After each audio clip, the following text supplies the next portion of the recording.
नमस्कार फ्रेंड्स। देखिए आज का टॉपिक हम लोग का है माइटोसिस। जैसा हमने आपको बताया था कि हम लोग का जो टॉपिक चल रहा है इसमें जो है सेल बायोलॉजी। तो सेल बायोलॉजी में हम लोग सेल डिवीजन पढ़ रहे हैं। हम लोग सेल डिवीजन में सेल साइकिल कंप्लीट हो चुका है और हमने इसके जस्ट बैक पिछले वीडियो में क्रोमोसोम के बारे में बताया था। अब बात करते हैं माइटोसिस। देखिए माइटोसिस मीन्स है क्या। देखिए माइटोसिस को हिंदी में बोलते हैं समसूत्री विभाजन या सोमैटिक माइटोसिस। देखिए सोमैटिक शब्द का जो मतलब होता है ये देखिए सोमैटिक शब्द का जो मतलब होता है ये एक यहाँ पर सोमा SOMA।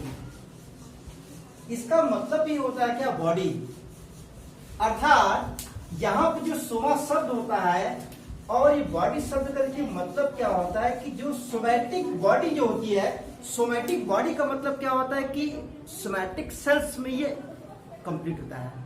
मतलब शरीर का वह भाग जो आपको दिखाई दे रहा है, याद रखिए दिस इज द कायिक पार्ट। यह क्या होता है, ये कायिक भाग होता है और इसी कायिक भाग में हमेशा क्या होता है माइटोसिस होता है। समसूत्री विभाजन। देखिए सम शब्द का मतलब क्या होता है और सूत्री शब्द का मतलब क्या होता है। सम मतलब बराबर और सूत्री मतलब क्रोमोसोम।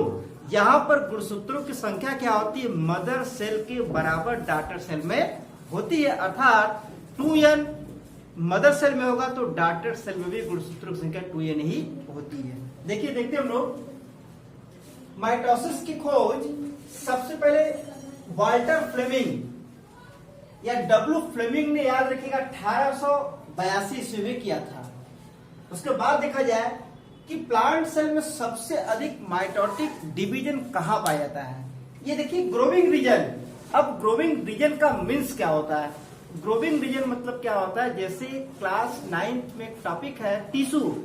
टिश्यू में याद रखिए मेरिस्टेमेटिक टिश्यू आती है, विभज्योतक ऊतक। तो विभज्योतक ऊतक कहां पाया जाता है, देखिए एक टिप पॉइंट पे, याद रखिएगा किसके टिप पॉइंट पर। ये देखिए दो होता है, एक रूट टिप और एक शूट टिप। मतलब जड़ का प्ररोह और तने का प्ररोह, मतलब shoot apex and root apex. तो शूट अपेक्स और रूट अपेक्स में होता क्या है, यहाँ पर मेरिस्टेमेटिक टिश्यू होती है और यहाँ पर क्या होता है माइटोटिक डिवीजन बहुत अच्छी मात्रा में पाई जाती है और ये भी क्या इसकी डिवीजन लगातार होती रहती है। अब देखा जाए कि ये कहते किसको हम लोग हैं। माइटोसिस होता क्या है, जब एक मातृ कोशा से दो पुत्री कोशा का निर्माण होता है, कोई क्या कराएगा mitosis. Formation of two daughter cells from one mother cells is called mitosis या माइटोटिक डिवीजन। यहाँ लिखा गया है एक मातृ कोशा से दो पुत्री कोशा के निर्माण की क्रिया को माइटोसिस होती है, माइटोसिस कहते हैं। अब इसमें देखिए क्या कंडीशन क्या होती है। देखिए यह सोमैटिक सेल या वेजिटेटिव सेल्स या कायिक कोशिका में होती है। हमने आपको बताया भी सोमैटिक शब्द सोमैटिक में ही छिपा हुआ है उसका रहस्य। देखिए सोमैटिक ये क्या, ये सोमा शब्द मतलब क्या बॉडी। ये जो बॉडी शब्द होता है क्या, दिस इज द कायिक पार्ट। ये क्या होता है, कायिक भाग होता है। केवल जर्म सेल को छोड़ दिया जाए तो हर जगह क्या होता है माइटोटिक डिवीजन ही होता है, राइट। अब अगर देखा जाए, देखिए इनमें क्रोमोसोम की संख्या मदर सेल के बराबर होती है, अर्थात 2n होती है। यह बताया जाता है, ध्यान रखिए यही सबसे इंपॉर्टेंट टर्म भी है कि मदर सेल में जो गुणसूत्रों की संख्या होती है अर्थात 46 होती है, तो वही क्या होता है डॉटर सेल मतलब पुत्र कोशिकाओं की उतनी संख्या पाई जाएगी। जैसा कि आप यहाँ दिखाया गया है कि जब एक मातृ कोशा होता है, मदर सेल होती है, एक मदर सेल में 2n गुणसूत्रों की संख्या होती है। तो यहाँ पर क्या देख रहे हैं आप कि जो मातृ कोशा में गुणसूत्रों की संख्या, या कह सकते हैं आप जो है ये 2n मीन्स 46। तो जो गुणसूत्र की संख्या यहाँ पर थी वही क्या यहाँ पर 46 और यहाँ पर 46 होता है, सेम नंबर होता है। मतलब जो मदर सेल वही डॉटर सेल में होता है, यही कंडीशन होता है इसमें। अब देखा जाए टाइम, माइटोटिक डिवीजन कितने टाइम में कंप्लीट होती है। देखिए आधे घंटे से लेकर 3 घंटे तक, with in 1 hours and 3 hours. मतलब आधे घंटे से लेकर 3 घंटे तक ये कंप्लीट होता है। उसके बाद तापमान की बात करें, अगर माइटोसिस में तापमान जितना अधिक होता है माइटोटिक डिवीजन अधिक तेजी से होता है, लेकिन अगर टेम्परेचर कम कर दिया जाए तो याद रहे माइटोटिक डिवीजन भी स्लो हो जाएगा। अब देखा जाए उसके बाद यह माइटोटिक डिवीजन के कितने पार्ट्स होते हैं। देखिए माइटोटिक डिवीजन के दो पार्ट्स होते हैं, एक होता है karyokinesis and second cytokinesis. What do mean karyo and what do mean cyto. देखिए कैरियो टर्म का मतलब क्या है, ये देखिए ये कैरियो, देखिए कैरियो शब्द का मतलब क्या होता है, याद रखिएगा कैरियन। क्या होता है, कैरियन होता है, और कैरियन मीन्स क्या होता है, न्यूक्लियस। ये देखिए कैरियो मतलब क्या होता है, न्यूक्लियस। आप क्या समझे, यहां पर जो कैरियो शब्द का मतलब होता है न्यूक्लियस मतलब केंद्रक, और काइनेसिस, इस काइनेसिस का मतलब होता है डिवीजन। क्या होता है यहाँ पर, डिवीजन। अब यहाँ पर जो डिवीजन होता है अर्थात केंद्रक का विभाजन, तो कैरियोकाइनेसिस में केंद्रक का विभाजन होगा, जबकि साइटोकाइनेसिस में क्या होता है, साइटोप्लाज्म का डिवीजन होता है।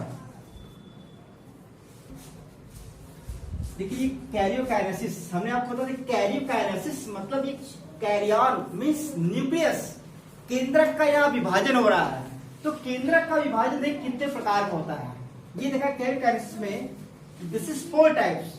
पहला प्रोफेज, दूसरा मेटाफेज, तीसरा एनाफेज, चौथा टेलोफेज।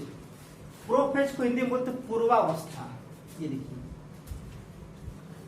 पूर्वावस्था। अब देखिए पूर्वावस्था में होता क्या है, यह आपको ग्राफ के द्वारा समझाया जाएगा।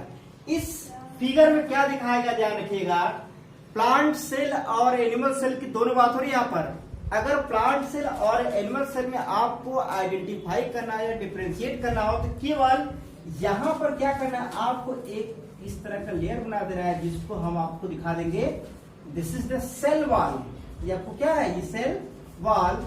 अगर इसी को सेल मेम्ब्रेन कर देंगे हम लोग तो क्या हो जाएगा, यह एनिमल में आ जाएगी। मतलब यह एक ऐसा टॉपिक है जो जूलॉजी और बॉटनी दोनों में होता है। तो बॉटनी में जब आएगा तो बस केवल यहाँ सेल वॉल कर दिया जाएगा, जबकि जूलॉजी में आएगा तो उसको सेल मेम्ब्रेन का नाम दे दिया जाएगा। अब देखते हैं हम लोग, ध्यान रखिए प्रोफेज के कितने स्टेज होते हैं। देखिए सबसे पहले ये इंटरफेज देखा जाए। इंटरफेज में ध्यान रखिएगा, यह क्रोमोजोम एक थ्रेड लाइक स्ट्रक्चर होता है जो ढेर सारी संख्या में दिखाया गया, लेकिन हमने यहाँ 4 क्रोमोजोम लिया हुआ है। और सबसे सेंटर में क्या है, ये न्यूक्लियस है। ये क्या आपका केंद्रिका, यह न्यूक्लियस। और आप क्या देख रहे हैं, सेल वॉल है, ये क्या, यह न्यूक्लियर मेम्ब्रेन। ये क्या आपका न्यूक्लियर मेम्ब्रेन, ये देखिए मीन्स केंद्र कला। और ये आपका क्या है, दिस इज द क्रोमोजोम। ये क्या है, ये क्रोमोजोम है। हमने इसके जस्ट पिछली वीडियो में बताया था कि क्रोमोजोम के जो 2 पार्ट होते, देखिए यहां से ये जो सेंट्रोमियर, ये सेंटर वाला पार्ट होता है, इसके हाफ पार्ट में क्रोमैटिड्स होता है, मीन्स अर्ध गुणसूत्र। इन्हीं 2 अर्ध गुणसूत्र से मिलकर एक क्रोमोजोम का निर्माण होता है, जो यहाँ पर साफ साफ दिखाया गया है। तो यह वाला पोर्शन क्या, सेंट्रोमियर होगा। अब देखा जाए कि यहाँ पर जब स्पष्ट दिखाई दे रहा है किसमें, इंटरफेज में। अब अर्ली प्रोफेज की बात किया जाए, देखिए अर्ली प्रोफेज में क्या होगा कि यह न्यूक्लियर मेम्ब्रेन जो आपको यहाँ दिखाया गया, डॉट डॉट दिखाया गया, ध्यान रखिएगा। तो ये न्यूक्लियर मेम्ब्रेन क्या, लाइटली डिसअपियर, मतलब पूर्ण रूप से नहीं, आंशिक रूप से डिसअपियर होती हुई दिखाई गई है। उसके बाद ये देख रहे हैं, ये क्रोमोजोम जो हो गई क्या, ये कंडेंस फॉर्म में है। ये क्रोमोजोम किस फॉर्म में है, कंडेंस फॉर्म में। उसके बाद देखिए मिडिल प्रोफेज, मिडिल प्रोफेज में जहां आपको न्यूक्लियर मेम्ब्रेन या न्यूक्लियस जो होता है, ध्यान रखिए यह न्यूक्लियस यहाँ पर धीरे धीरे गायब होता हुआ दिखाई दिया जा रहा है। और लास्ट में आप यहाँ देख रहे हो, यह क्या, मतलब न्यूक्लियर मेम्ब्रेन एंड न्यूक्लियोलस, यह दोनों यहाँ पर डिसअपियर हो गया। तो आपको याद रखने की क्या जरूरत है कि प्रोफेज याद रखिएगा, फर्स्ट या प्रोफेज में होता क्या है कि न्यूक्लियर मेम्ब्रेन और न्यूक्लियोलस यहाँ पर डिसअपियर हो जाएंगे। अब देखिए मेटाफेज, देखिए मेटा शब्द का मतलब क्या, मध्य, मध्यावस्था। यह जो क्रोमोजोम यहाँ पर दिखाया गया, याद रखिएगा, ये जो क्रोमोजोम क्या होगा, एज ए सेंटर, ये इसमें होता है, इधर दिखाया जाए, ये देखिए जैसे यहाँ पे ये है, ध्यान रखिएगा, इसका सेंट्रल पोर्शन ये है, ये सेंट्रल पोर्शन है। इसी सेंटर वाले पोर्शन में क्या आपको यह दिखाया गया है कि यही पे क्या, ये आपको सेंटर यहाँ पे दिखाया गया है। और यह सब स्पिंडल फाइबर, ये सब क्या है, स्पिंडल फाइबर, जो यहाँ पर क्या आपको दो पोल दिखाई दे रहे हैं। तो दो पोल की तरफ यहाँ पर जब इस सेंटर में आ जाएंगे तो ऑटोमेटिक यहाँ पर स्पिंडल फाइबर का फॉर्मेशन हो जाता है। तो यहाँ पर यह क्रोमोसोम सेंटर की तरफ आते हैं, मिडिल में, इसीलिए इसका नाम रखा गया है मेटाफेज। क्लियर। अब देखा जाए अगला स्टेप। अब यहाँ देखते क्या होता है, ये अर्ली एनाफेज। एनाफेज को मैंने बताया था क्या, यह पश्चावस्था होता है। तो पश्चावस्था में क्या होता है, अर्ली एनाफेज में आप देखिए यह क्या, जैसे यह कोई क्या, यह मार्कर इस टच में, ये अब इसको जैसे हम क्या ओपन करेंगे, खींचेंगे, यह रिपल्सिव फोर्स काम करेगा। रिपल्सिव फोर्स मतलब इन दोनों क्या, रिपल्सन फोर्स काम करता है। तो ये क्या एक दूसरे से क्या होंगे, अलग होंगे। तो यहाँ साफ साफ दिखाया गया आपको जो है कि एक इसके आग जो भुजा होती है, यह भुजा इधर की तरफ खींचती दिखाई दे रही है। एक भुजा क्या, ये देख रहे हैं यहाँ पर, ये भाग, यह वाला भाग क्या ऊपर, ये सेंट्रोमियर से क्या एक भाग ऊपर की तरफ आ रही है और एक भाग नीचे की तरफ आ रही है। तो जो दो क्रोमेटिड्स से, मतलब जो दो क्रोमेटिड्स, एक क्रोमेटिड्स ऊपर की तरफ, एक क्रोमेटिड्स नीचे की तरफ, जैसे ये देख रहे मार्कर ये है, एक भाग इसका क्या इधर आ रहा था, एक भाग क्या ये इधर खींचे जा रहे हैं।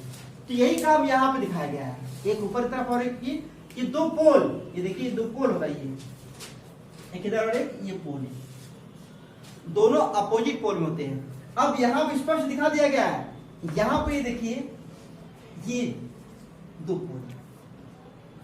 अब यह टोटली यहां से क्या हो रहा है, धीरे धीरे क्या ऊपर की तरफ खींचे हुए दिखाई दे रहे हैं। यह पोर्शन आप देख सकते हो यहाँ पर जो है, जो आपको याद रखिएगा लेट एनाफेज। तो लेट एनाफेज में होता क्या है, पश्चावस्था में, कि ये क्रोमेटिड्स जो क्रोमोसोम होते हैं ये ऊपर की तरफ खींच गए होते हैं, मतलब हमेशा अपोजिट पोल की तरफ चले जाते हैं। क्लियर। अब आगे देखा जाए कि यहाँ पर तो स्पष्ट रूप से दिखाई दे रहा है, यह पार्ट जो आपको स्पष्ट रूप से दिखाई गया है कि अर्ली टीलोफेज। टीलोफेज का देखिए मतलब क्या है, हमने कहा टीलो मतलब अंत्यावस्था, यह सबसे लास्ट की अवस्था होती है। जो अर्ली टीलोफेज में यह अपने सेंटर से टुवर्ड्स, मतलब पोल की तरफ यहाँ पे चले आते हैं।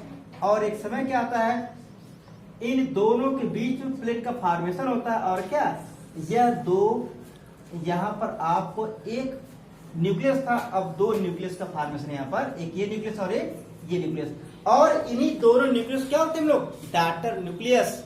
चूंकि हमने जो डेफिनेशन पढ़ा था, एक मदर सेल से दो डॉटर सेल्स के फॉर्मेशन को माइटोसिस कहते हैं।